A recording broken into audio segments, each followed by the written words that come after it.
I think there is a lot of fair criticism that is directed to the United Nations. We need to go back to the Charter of the United Nations, the founding charter. But we don't have a right to abortion. We don't have other provisions regarding the family. It looks sometimes as if the human rights of Catholics and Christians are not equally human rights than anybody else. It is the role of religion in society that is losing ground. If the UN were not in existence, we would have to invent them.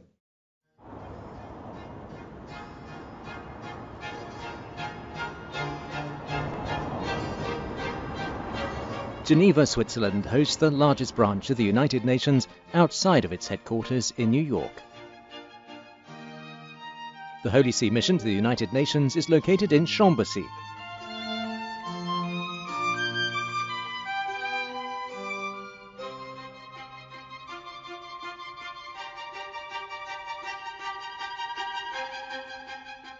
We visited Archbishop Silvano Tomasi, permanent observer of the Holy See to the UN, to get a better idea about his work and the relevancy of the Catholic Church represented at the UN in Geneva.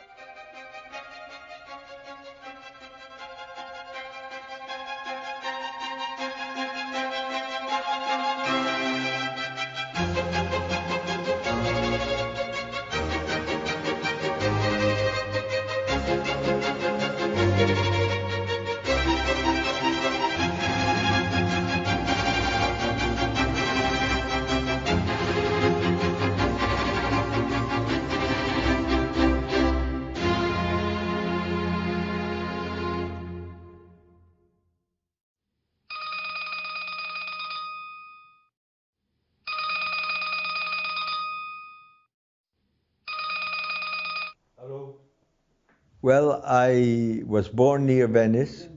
I studied in New York theology.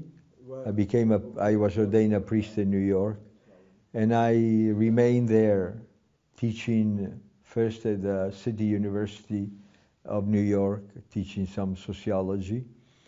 Then after I got my doctorate from Fordham University, good Jesuit school, and then I worked in a parish. I ended up working for the U.S.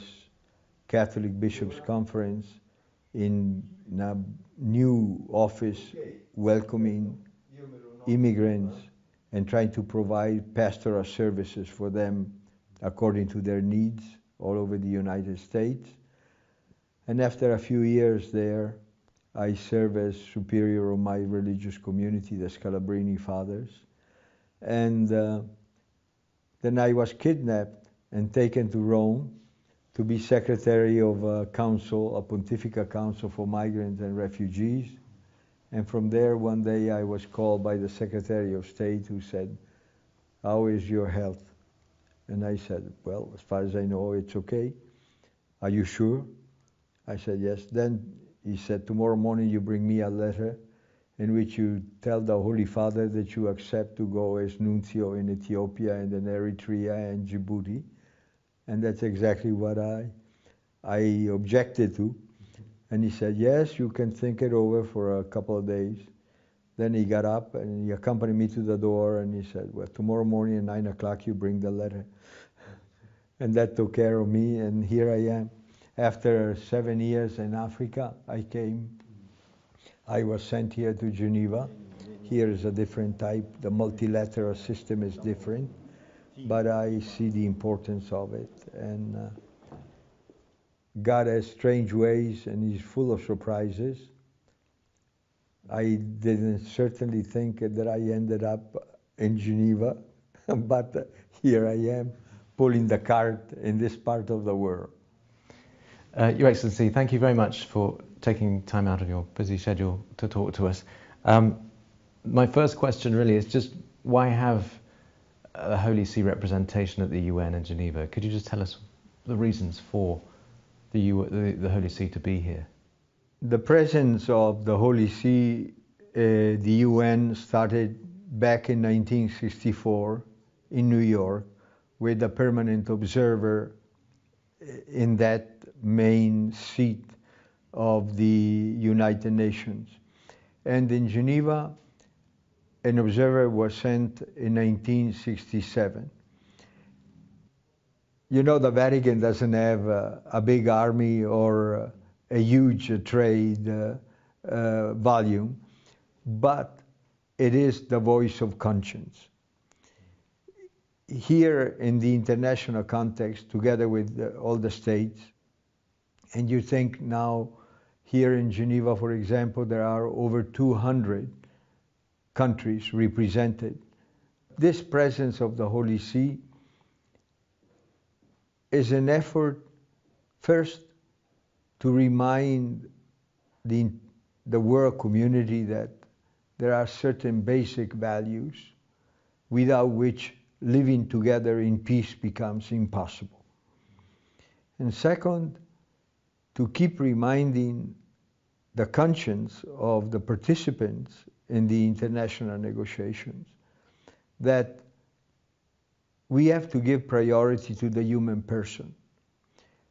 The economy is at the service of the human person.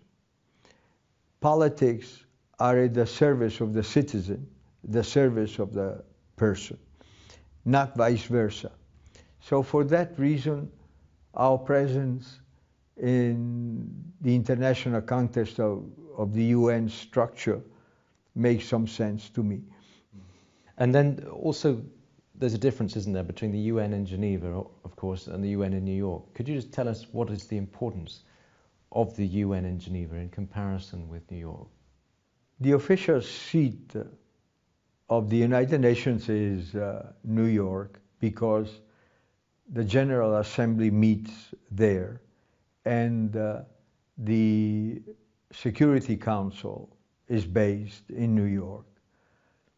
The Security Council deals with political issues of war and peace, and it has the power to impose even sanctions.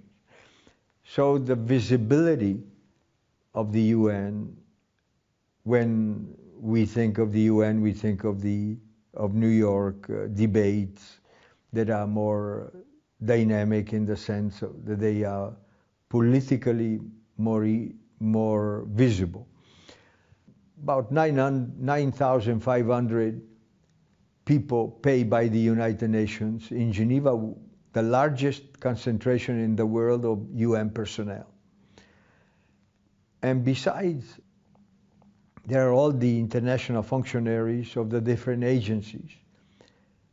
In fact, the operational or day-to-day work, the practical work of the United Nations to a large degree is carried out through the structures and the international organization based in Geneva, where we have the International Labour Organization, the World Health Organization, the World Trade Organization, the International Organization for Migration, the High Commissioner for Refugees, and you go down the line. We have the practical problems affecting the human family are coordinated and addressed, I should say, here in Geneva. That's why we use the expression International Geneva, because it's really linked up with a lot of all the countries of the world, in fact. What do you say, though, to those who argue that being such a secular institution that the UN is, that the Holy See shouldn't really have much to do with it, in the sense that they have everything to gain, but what does the Holy See have to gain from being a member or having representation? I think there is a lot of fair criticism that is directed to the United Nations. The newspapers and the media in general don't report much about the achievements of the UN, because if the UN prevents a conflict in some regions of Africa, nobody is going to create a big fuss about it.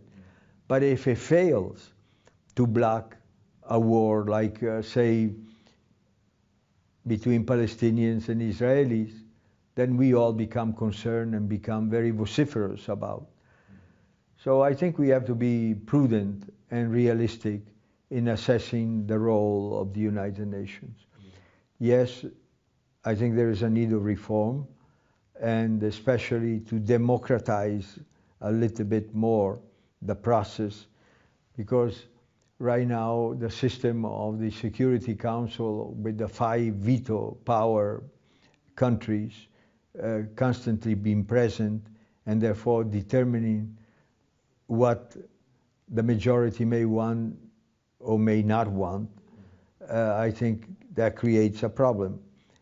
We need to go back to the Charter of the United Nations, the founding charter, where the purpose of this organization is well defined as the protection of the human person, as a way to create peace and development in the world.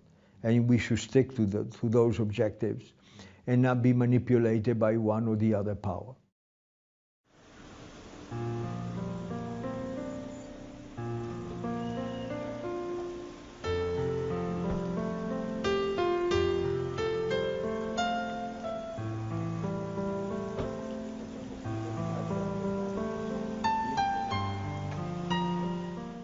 Archbishop Tomasi says that if the United Nations were not in existence, it would have to be invented.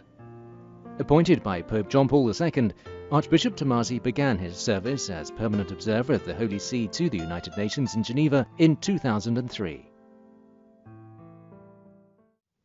I can say from my experience here in the UN base of Geneva that it is the role of religion in society that is losing ground to a certain degree. Not everywhere and not for every category of people, but in the public projection of what seems to be important, the role of religion is kind of put aside a bit. And we need to reaffirm the value and the contribution of religion to the well-being of society. Regarding the role of some expert group within the structure of the UN that have expressed reservations or criticism on the Catholic Church, for example, saying that the Catholic Church has to change its canon law regarding abortion, regarding gay life and marriage.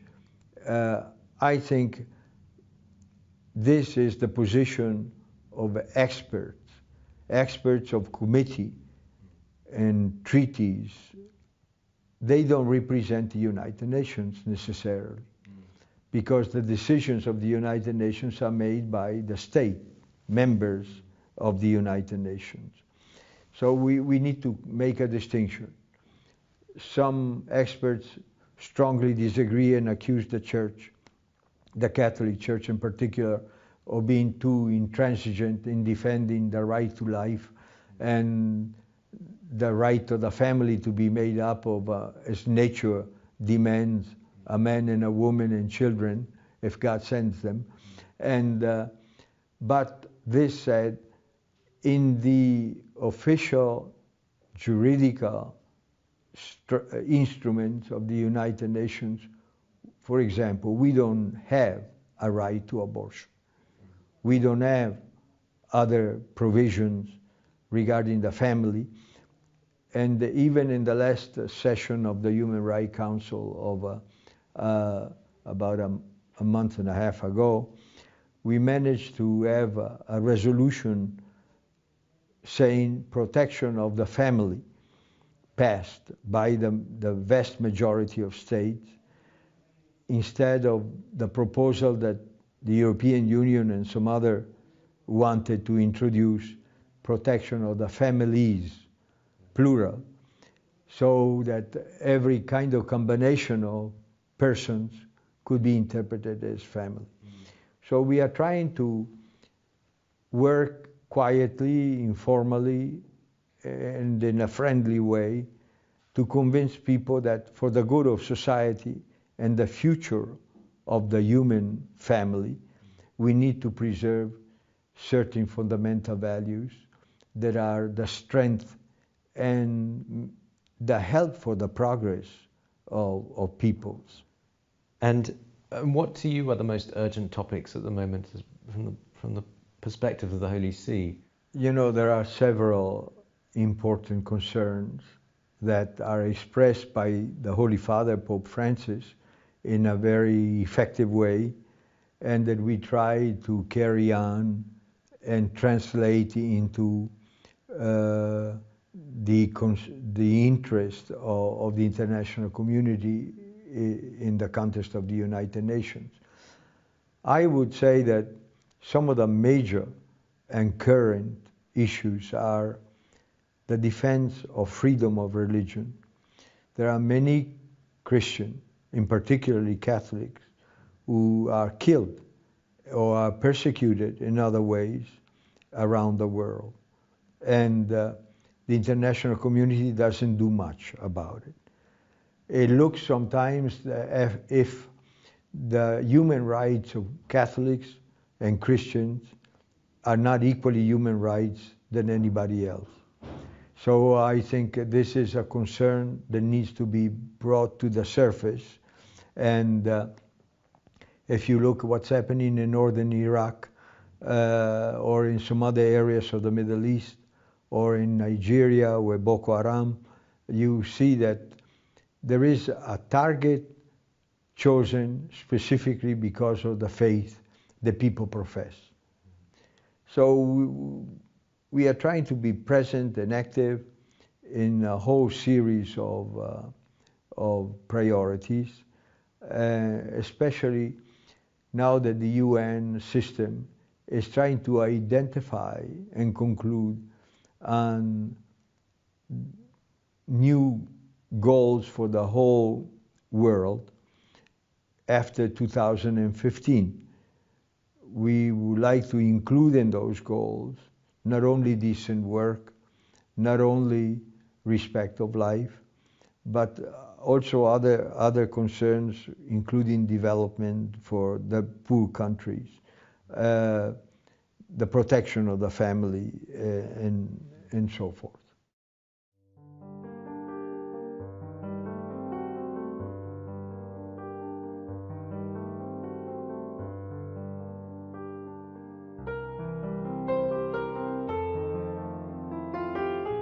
The UN building complex sits on 87.5 acres of land.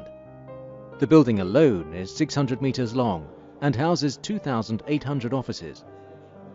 For the Archbishop, he not only has long daily talk to deal with, but also a long daily walk.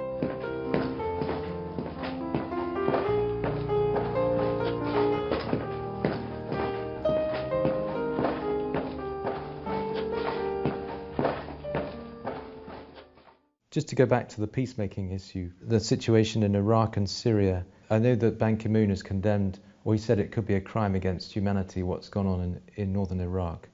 But would you like to see more statements coming out of the UN about this? It's the first time, as far as I am aware, that the Secretary General of the United Nations spends a word on behalf specifically of Christians. Because there is the will to say minorities in general needs to be protected, and we agree fully with that. Minorities need to be protected. But I think the approach may not be the most effective one. We need to emphasize the fact that citizens have to be protected. And the Christians and Catholics, Orthodox Catholics, others, are citizens of their own country and have a right to be protected like anybody else. Considering them a minority sometimes becomes an excuse to invent some special way to deal with them. They further emarginate them. Instead, they have to be recognized as full members of society with a right to contribute, a duty to contribute to society, and a right to be protected by society, like anybody else. This is a very difficult challenge that we find in many countries, and we need to raise this at the level of human rights in the United Nations, because it's the right thing to do. So I just wonder, what role does the media play, Your Excellency, in helping to get the Holy See's position across particularly? Sometimes I have the feeling that what makes news is a bit of scandal and a bit of combination of sex and religion that can appeal to the wider audience. And the substantive issues of what we stand for or the good things that are being done become secondary. So we need to be professional and capable of communicating to the media our point of view in an effective way. So for that, I think we have some work to do. And have you noticed a difference in your work under Pope Francis? Has he had some impact, positive impact on your work? Some people say that his great popularity worldwide has made world leaders much more attentive to what the Pope and the Vatican says. Have you experienced that in your own? Yes, some ambassadors have told me, he is our Pope, Muslim ambassadors, in the sense that they see in the genuine attitude and approach to life issues of this person something authentic, something they can agree with and support. So the big popular response that Pope Francis finds to his speeches or to his gestures, symbolic gestures, is helpful in the sense that people take notice of this popular support, and also demand to use this popular support that the Pope has to advance some other issues. For example, most of the Director General of the different agencies of the United Nations here in Geneva have asked to have a private audience with the Pope, and I have arranged for them to do this. And out of these meetings come some interesting developments. For example, with the Red Cross, that we have to work out how in emergencies the Catholic structure can help to meet the needs of the people, while the structure of the Red Cross begins to organize itself. But being already in place where some tragedies happen, we can become more effective. So yes, the popular consensus that the Pope Francis receives translates into some positive reactions and possibilities of cooperation within the international network. But one of the criticisms that one hears now is that the Church will often talk about peace and no violence and coming together, but there isn't much explicit mention of Christ, and that peace is found only really in Christ. Do you think that is a problem, and do you think that should be a problem that should be more addressed? I see the point that by using the language of human rights, and that is common in the United Nations system,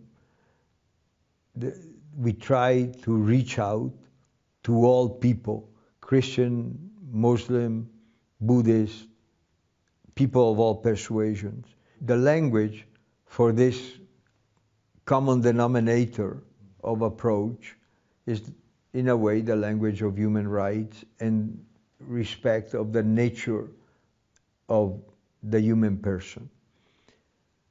To take the step forward, as our evangelical brothers, for example, insist, and that we should, to a degree, insist, that the message of the gospel and the person of Jesus are a force in itself to ferment society and to lead society to a better type of life and to the prevention of conflict. Religion can be very effective to the extent that it convinces the hearts of people, changes the heart and the conscience of people, and forces them to confront themselves and the behavior that leads to violence.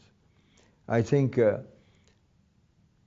if we enlarge the number of people who are deeply convinced because of personal and religious motivation that violence is not the way to resolve problems, but that we are one family of God. And as a family of God, we need to respect and love each other, and therefore solve problems without killing each other. But we should not knock down or put on the side the approach of our Catholic identity and our belief, because the substance of our belief is not a doctrine, is not a theory of human rights, but it is the person of Christ himself.